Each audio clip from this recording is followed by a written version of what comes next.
Muy bien, pues ya casi vamos a comer, ¿eh? No se desesperen. Última charla antes de irnos al lunch. Pues la siguiente charla está a cargo del cumpleañero. Ya decían en la mañana que el CIMAT cumple 20 años de que se empezó a trabajar en robótica y pues Rafael fue quien comenzó, ¿no? Entonces, pues la charla de él pues trata sobre los temas que aborda en su investigación, que es sobre planificación de movimientos y teoría de control. Entonces, pues muchas gracias, Rafael. Adelante, por favor, es tu espacio. Muchas gracias, gracias por venir.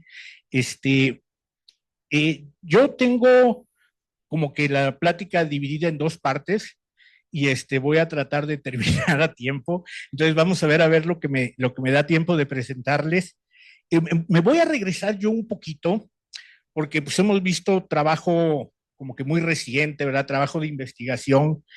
Yo les quisiera yo hablar de qué es el problema básico que se trata en planificación de movimientos de robots y luego cómo se combina con cosas de técnicas de control. Entonces, son como dos partes. Primero, vamos a ver qué es la planificación de movimientos y luego cómo se pone eso en el contexto de otros métodos de control automático. En estas charlas que hemos visto anteriormente, hemos visto más cosas de control y de sensado que de motion planning. Entonces, ¿qué es el motion planning? Es lo que voy a empezar con eso y luego, si tengo suerte y me da tiempo, voy a tratar de ver cómo se combina eso con control automático. Y bueno, algunos de los slides que voy a usar son de esos profesores. Entonces, les doy crédito. Esto es lo que se conoce como planificación de movimientos de... Ese es la meta de planificación de movimientos. Y se dice que hay como que varias maneras de entender la planificación de movimientos. Puede ser obtener un elemento, un objeto totalmente geométrico, que es un camino, y vamos a hablar más adelante de qué es un camino, o puede ser algo que tiene más física, pues otro elemento que es el tiempo, que son caminos parametrizados en el tiempo. O finalmente se dice también que su forma más general es encontrar comandos de movimiento basados en visión. Es como encontrar una función o un mapeo que me dice, tú estás viendo esto, tienes que hacer esto. Y eso, yo creo que es la forma más general de planificación de movimientos. Es, por ejemplo, lo que hacen cuando manejan un coche. Ustedes estiman el estado del sistema a través de sus sensores, generalmente la vista. Estimar el estado del sistema es, estoy adentro de la carretera o estoy afuera, hay un coche con el que voy a chocar o no. Y utilizan sus controles, que son el volante y el acelerador. Bueno, el freno es el negado del acelerador, y tratan de mantener el sistema en el estado que les conviene, que más les vale estar en la carretera, ¿verdad? Y no chocar con otros carros. Eso es estrategia de movimiento. Entonces, eso es como lo que queremos realizar. Pero luego, siempre hay una meta de más alto nivel. Quiero nada más ir de A a B, de una configuración inicial, y ahorita vamos a ver un poquito qué es una configuración, pero digamos de una posición a una posición B sin chocar. Pero pudiera yo querer hacer algo más complicado, por ejemplo, armar un producto o construir un mapa del mundo. ¿Cómo me muevo? Mi robot podría ser un cartógrafo, ¿verdad? O cómo, teniendo un mapa del mundo, cómo muevo al robot para encontrar el objeto. Entonces, esos son problemas clásicos en planificación de movimientos. Este es el problema básico. Así empezó el motion planning en, ¿qué será? Los 70, yo creo. El problema es encontrar un camino libre de colisión para un objeto rígido o articulado entre objetos estáticos. Las entradas del método del algoritmo eran la geometría del objeto móvil, que es el robot, y de los objetos estáticos, que se suponían estáticos, que son los obstáculos. Y ambos se modelaban como mallas de triángulos. Son mallas de triángulos que ustedes conocen perfectamente y que les dice dónde está el robot y los obstáculos. Y luego tienen la cinemática.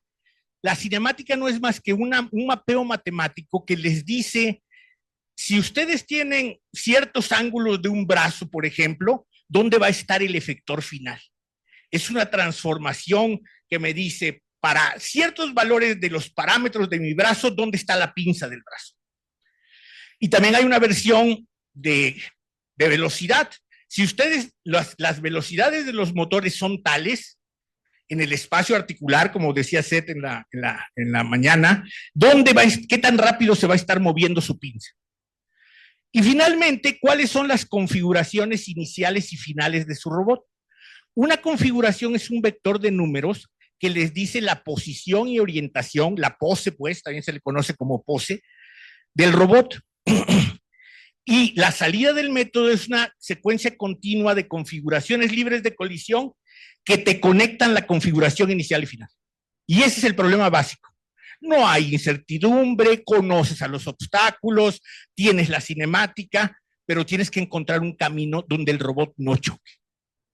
Eso es motion planning en su versión más, digamos, simple, básica. También le llaman el problema de la mudanza del piano. Imagínense que tienen dos señores que van cargando un piano y que lo quieren sacar por esa puerta. ¿Cabrá el piano por la puerta o no cabrá? Ese es el problema de motion planning. Y naturalmente hay un montón de extensiones que hemos visto aquí que hacen el problema interesante, ¿verdad? Pueden tener múltiples robots, pueden tener física, pueden tener restricciones de diferentes lugares, de diferentes variedades, ¿verdad? Puede que sus controladores quieren que sean estables, pueden querer que la planificación sea óptima o mínima en algún criterio, tiempo, energía, distancia. Pueden querer tratar con objetos deformables, que ya vimos ahorita una plática de eso, ¿verdad? Hay un montón de extensiones que lo hacen sumamente interesante. O lo pueden querer combinar con planificación de alto nivel, con IA, ¿verdad? Pero el problema básico es el anterior. Y hay un montón de aplicaciones, ¿verdad? Quisieran que un robot que tenga a la vez ruedas y patas pueda moverse en un terreno irregular sin voltearse, ¿verdad? Pudieran querer manipular algo de manera fina, por ejemplo, un lápiz con una mano robótica, pudieran querer hacer un nudo con un cordel, donde la meta ni siquiera es geométrica, es topológica, le tienen que dar la estructura del nudo, o quisieran aplicaciones médicas, ¿verdad? Este es un sistema que existe, que yo tuve la oportunidad de conocer. Es un láser que está montado en un brazo robótico y el láser se utiliza para irradiar tumores. Esto está en la Universidad de Stanford. Le llaman el cyberknife. Es el cuchillo cibernético, ¿verdad? Donde lo que quieren es que el láser irradie lo más posible el tumor, pero lo menos posible las áreas aledañas. Entonces es un problema clásico de planning. O otro que lo resolvieron en el laboratorio donde hice el doctorado, que era transportar grandes piezas de avión a través de pequeñas carreteras.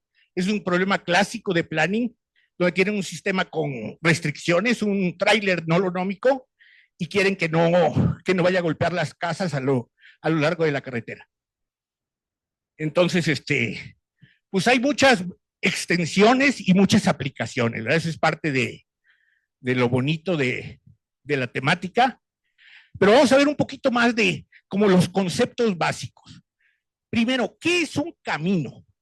¿Cómo definimos un camino? Intuitivamente, pues puedes pensarlo como en las caricaturas, ¿verdad? Hay frames, hay snapshots, y el objeto se va moviendo en esos frames, y entonces pueden decir, pues un camino es una secuencia de esas configuraciones que me llevan de la configuración inicial a la final. ¿Sí me siguen? ¿Sí se lo imaginan?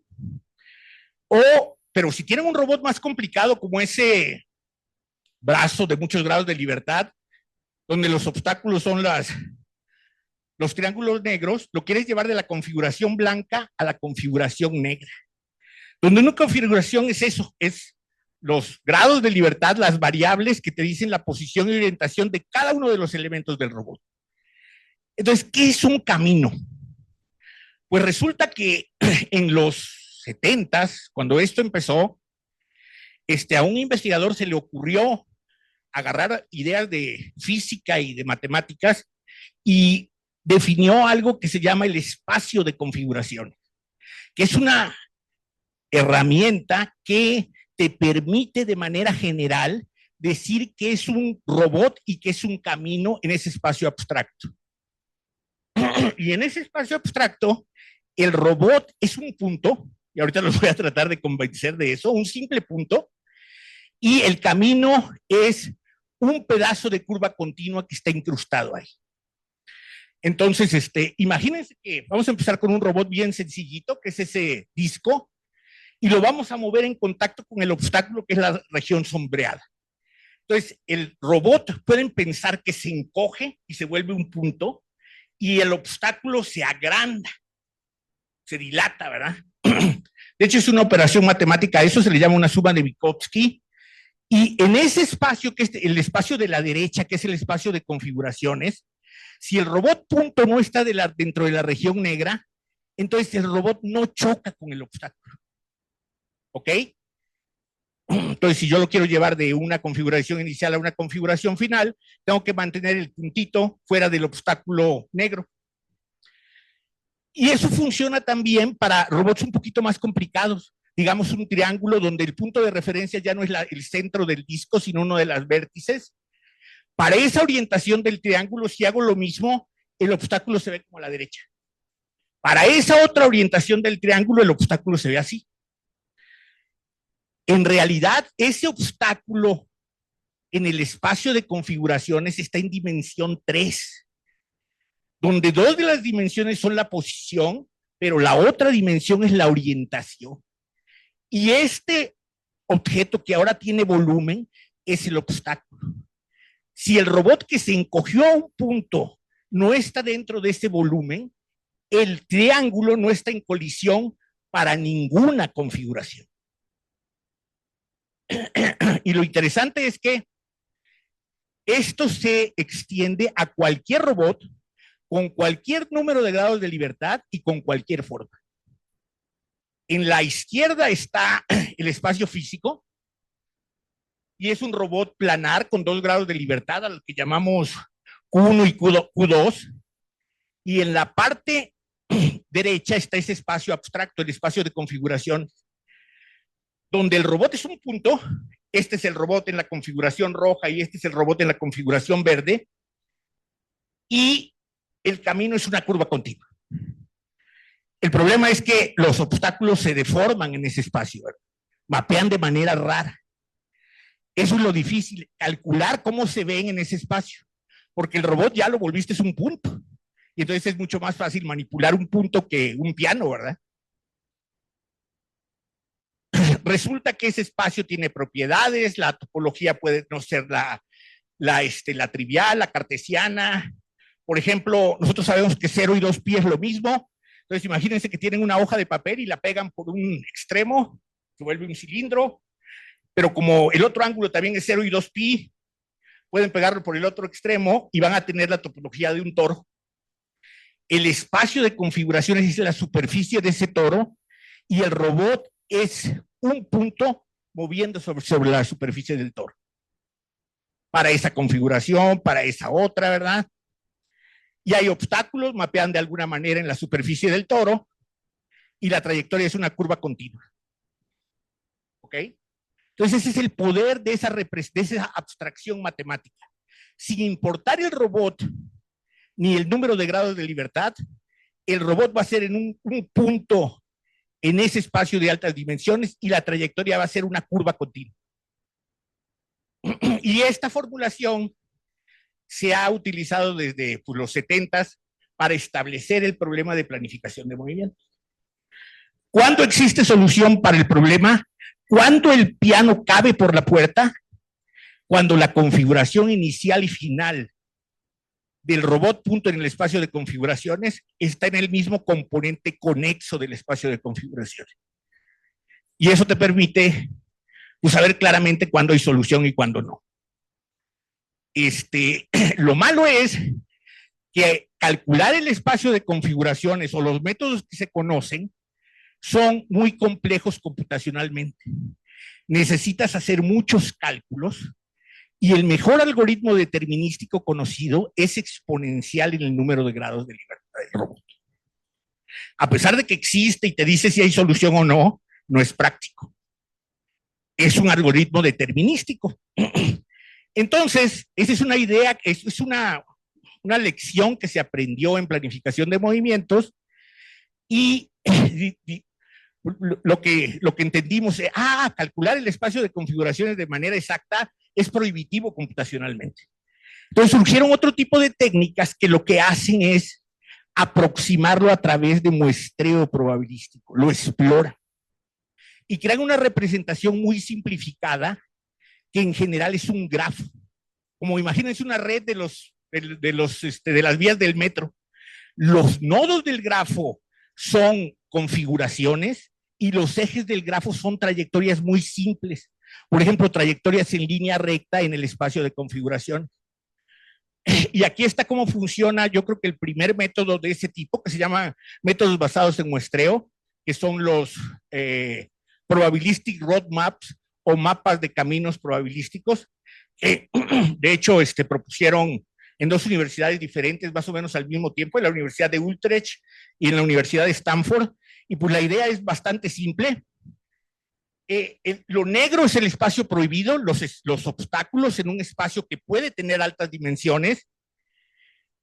Generas nodos, un nodo es una configuración, un vector de números. Si están en 2 dimensiones están en X y Y, pero si están en dimensión 50 es un vector de 50 números en un espacio de 50 dimensiones.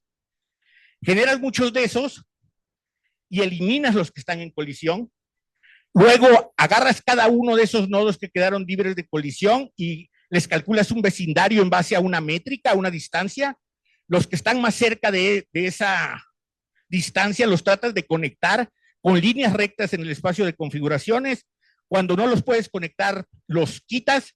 ¿Cómo le haces para tratar de conectarlos? Esa línea recta la divides en pedacitos y cada uno de esos pedacitos lo checas para colisión. Te quedas con los que no están, con los que están libres de colisión y generas un grafo.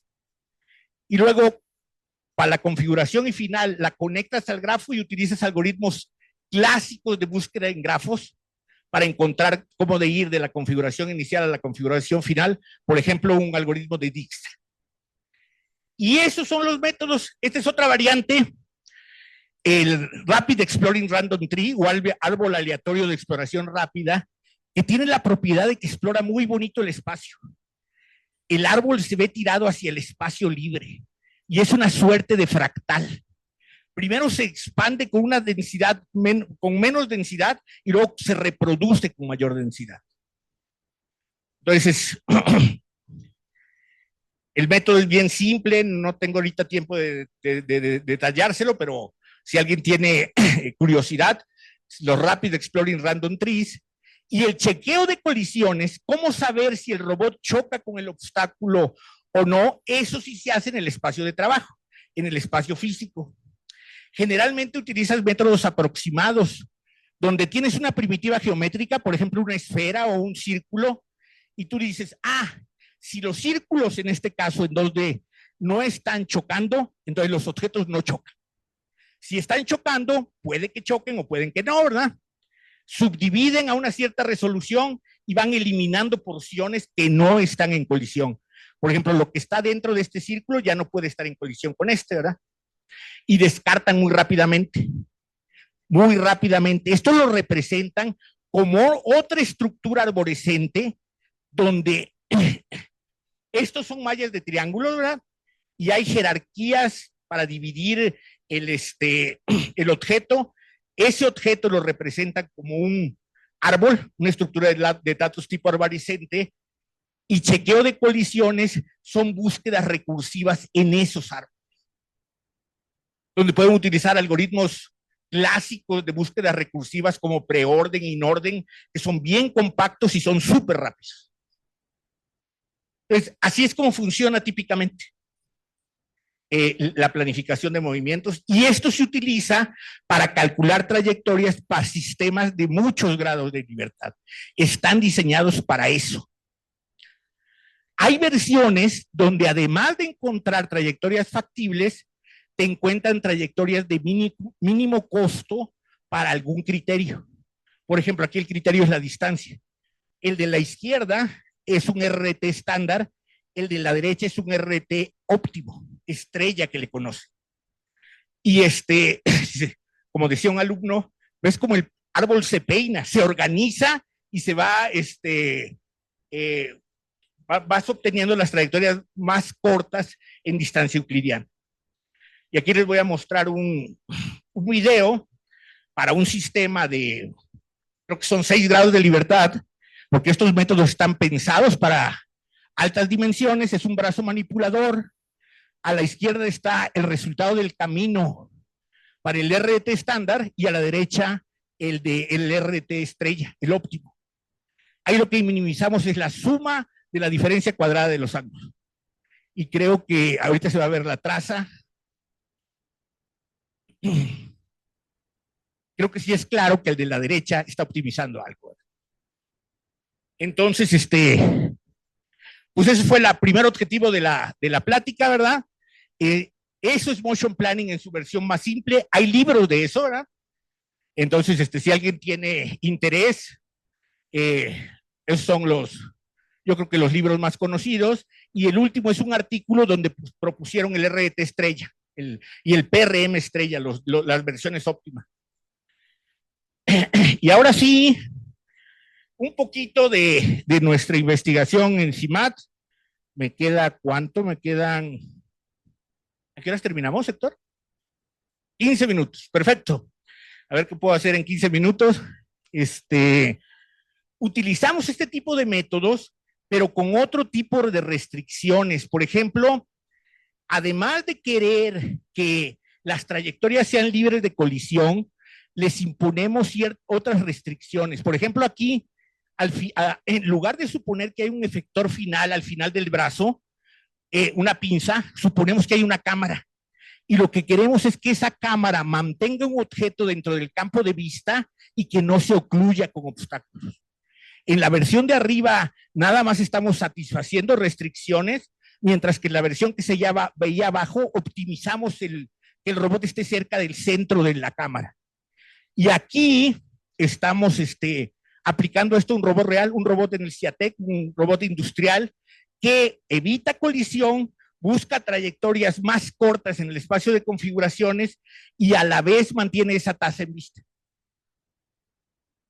¿Ok? Entonces, digamos que es como satisfacer restricciones en el espacio de trabajo y también en el espacio de imagen a la vez. Aquí está algo para un sistema más difícil. De hecho, es un trabajo de Israel que aquí nos acompaña, es el primer autor, en donde el problema era encontrar las trayectorias más cortas en tiempo para la base y que el brazo robótico que tenía una cámara montada al final del brazo manteniera la tasa en vista durante toda la trayectoria. Para encontrar las trayectorias más cortas en tiempo, se utiliza una técnica que se llama control óptimo, que te da las primitivas óptimas de movimiento o los controles óptimos que les tienes que aplicar. Entonces, esta es una combinación de motion planning con control óptimo. ¿Ok? Y ahí se ve pues, también la ejecución en un robot real. El robot se mueve despacito porque si no la cámara salta mucho y ya no es nítida la imagen, pero puedes demostrar que las trayectorias, la estructura de las trayectorias es la más corta para dinámica de primer orden, que es lo que estamos modelando en ese sistema. Entonces, me lo voy a saltar porque no tengo mucho tiempo y quiero mostrarles otras aplicaciones. Este es el sistema dinámico al que lo aplicamos. Es un sistema dinámico de primer orden con velocidad lineal y angular. Se conocen las primitivas localmente óptimas para ese sistema, que son controles Bang-Bang, líneas rectas, que es velocidad lineal máxima, velocidad angular 0, y rotaciones en sitio, que es velocidad lineal 0, velocidad angular máxima. Y esos utilizamos como primitivas para conectar nodos consecutivos en el árbol. Y el mismo RT estrella se encarga de encontrar las concatenaciones óptimas globalmente. Bueno, tenemos resultados teóricos, teoremas que te demuestran que si los demuestras vas a estar seguro que son las trayectorias de menor costo. y esto lo aplicamos también para otro sistema. Este era dinámica de segundo orden. Ya no controlamos en velocidad, controlamos en aceleración y queremos encontrar la trayectoria de mínimo tiempo para un DDR en un ambiente con obstáculos. De nuevo, es combinación de control óptimo con planificación de movimiento. Ahí las primitivas óptimas localmente son clotoides y involutas de círculo, que significa que corresponden a aplicar aceleraciones saturadas, angulares y lineales. Y este es el sistema dinámico de segundo orden. Las entradas de control son las aceleraciones de la rueda izquierda y derecha del robot, que son estas de aquí. Y pues esto nos permitió hacer un par de publicaciones, una donde el primer autor era un estudiante de maestría de aquí del CIMAT, y otro donde el primer autor es Israel, que aquí está con nosotros. Y ahorita, para terminar en los minutos que me quedan, que son como 10, voy a presentarles otros trabajos donde también combinamos cierta forma de planificación con control, en este caso control visual, y este es un trabajo de Rancés, que está aquí con nosotros, que hizo ya hace varios años, donde, déjame lo corro desde por aquí.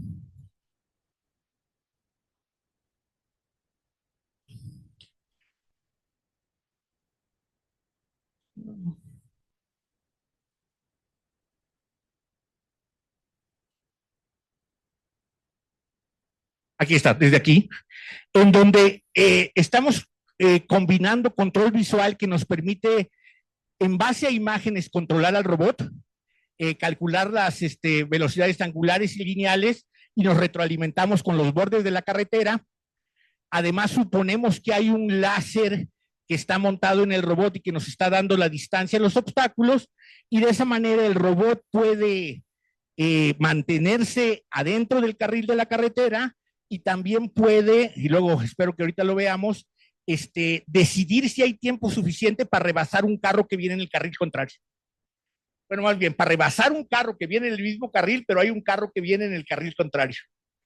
Y luego, esto también lo hizo Rancés en un robot real, que es este carrito, que es un sistema robótico, y ahí los obstáculos eran estáticos, pero el carrito era capaz de detectar obstáculos, cambiar de carril y seguir de manera autónoma la carretera. Ahí está el proceso de visión artificial. Y además había una suerte de planificación que era una máquina de estados finito, una máquina de estados que permitía permutar entre estados del sistema para decidir qué le convenía hacer a alto nivel, si mantenerse en un carril, si cambiar al otro carril, ¿verdad? Y entonces esa forma de planificación de máquinas de estado se combinaba con control visual, y lo que obtenía es este tipo de resultados. Y aquí los trabajos más recientes de Rancés, otro donde ahí combina control visual basado en imagen con RRTs para encontrar trayectorias libres de colisión, y que además durante la ejecución se ejecutan con un lazo cerrado de control. Eso es para un brazo manipulador, donde hay obstáculos que te producen tanto colisiones como oclusiones a la cámara. Y esto es para un cuadróptero, donde controlábamos en dinámica de segundo orden. Lo que le dabas al cuadróptero eran ciertos ángulos y ciertas aceleraciones para que pudiera pues levantarse, y entonces ahí se calcula el árbol, se ejecuta la trayectoria que es libre de colisión y que a la vez mantiene blancos visuales en vista. Y ejecuta la trayectoria con un sistema a lazo cerrado, donde el control es un control visual. Entonces, los blancos en la imagen son las esquinas de los rectángulos negros y amarillos, y eso te permite cerrar el lazo de control, y la trayectoria es factible para dinámica de segundo orden. Ahí ya llega la configuración final.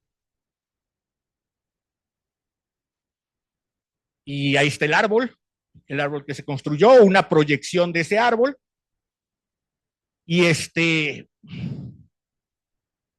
algunos resultados teóricos también que tenemos de esos trabajos, pero quisiera yo presentarles más bien el artículo más reciente que acaba de aparecer hace unos días, de hecho, hace como una semana, donde Rancés lo hace ya no para una trayectoria factible, sino para la trayectoria de menor costo, donde en el caso de un brazo el menor costo es la trayectoria más corta en el espacio de configuraciones.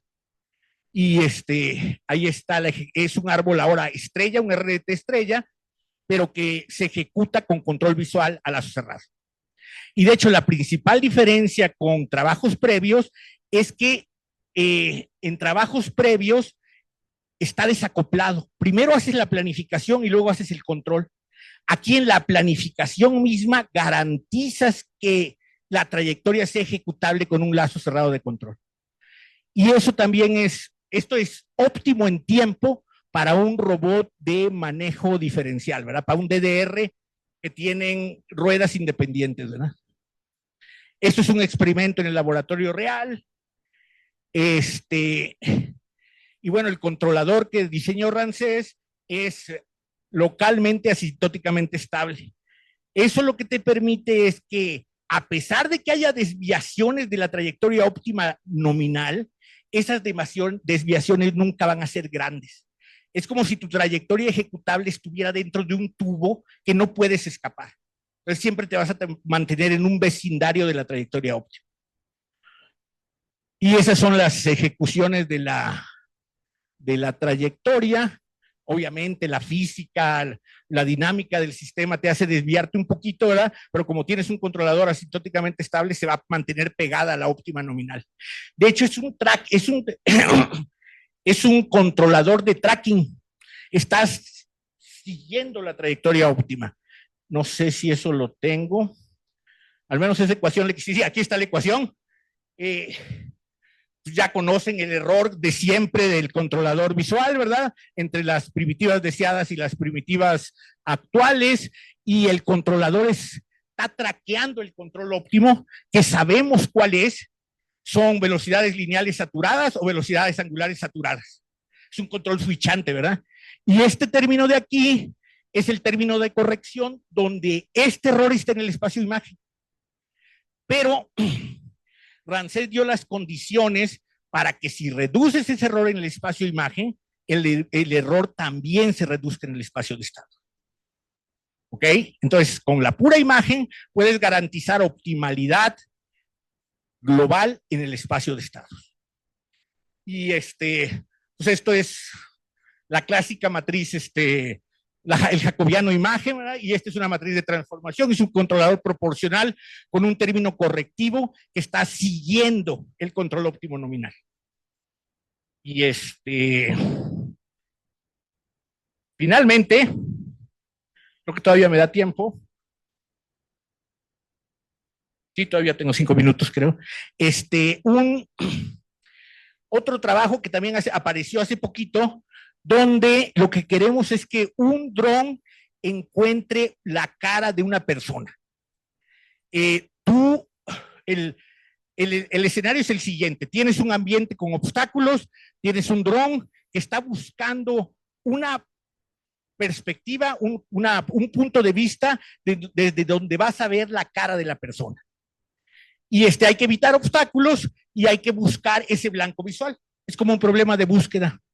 Entonces, miren, este es el escenario, una persona y obstáculos, está el dron, y lo que le pido al dron es: tómame una cara de una foto, encuentra la cara de la persona, la clase cara, que puede ser un hombre, una mujer, un joven, una persona de edad, y ahí está el dron. Es un dron muy chiquito, es uno de esos drones Tello, que lo que hace es calcular una trayectoria libre de colisión y busca, así a grandes rasgos, maximizar la probabilidad de ver la foto que contiene una cara. Pues obviamente hay perturbaciones, ¿verdad? Hay viento. Esto se modela con algo que se llama programación dinámica estocástica con información imperfecta, que es una versión de control óptimo en el discreto y estocástico. Aquí todo está en tiempo discreto, y este es el resultado que tienes. Entonces ahí vamos a ver, aquí para evitar colisiones, el dron está utilizando técnicas de visión, de hecho de aprendizaje profundo, para estimar la profundidad a los obstáculos. Entonces si ven, bueno, ahí ya encontró la cara, cada vez que el dron se mueve, antes de moverse, se voltea a la derecha y a la izquierda para ver si el camino está libre de colisión. Ahí lo vamos a ver en un escenario ahora de interior.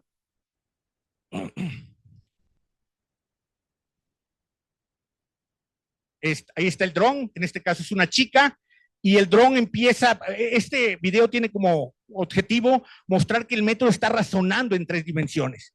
Toma una foto, con esa foto infiere que está muy alto y desciende.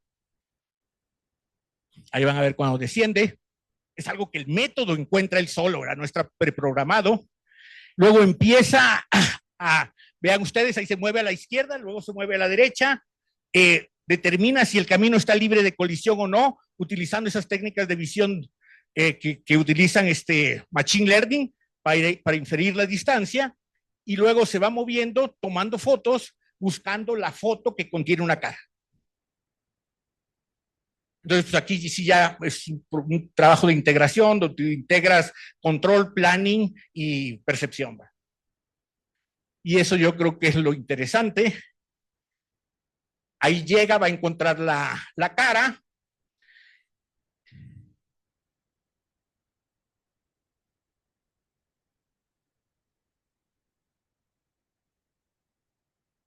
Ahí toma una foto ya con la imagen de la persona. Y luego la chica se voltea, el dron se detecta que la cara ya no está más ahí y la vuelve a buscar. Ahí la vuelve a encontrar y pues ahí termina el experimento. Ahí está, al final encuentra la foto que buscaba con la cara. Y bueno, esto es trabajo reciente de mi grupo. Aquí hay algunos de los artículos, ¿verdad? El primero acaba de aparecer hace una semana, es la versión óptima de los RTs con el control visual, y los otros son trabajos también recientes de búsqueda de objetos con el dron, que también les mostré, y otros trabajos un poquito más antiguos. Entonces, pues espero haber cumplido mis objetivos, que es mostrar qué es el motion planning, cuál es la planificación de movimientos y cómo se integra con otras técnicas como control o visión a alto nivel, porque no tengo tiempo para detallarles más, ¿verdad? Y eso es todo por mi parte. Si tienen alguna pregunta o comentario, si no, nos vamos a comer. ¿Alguna pregunta?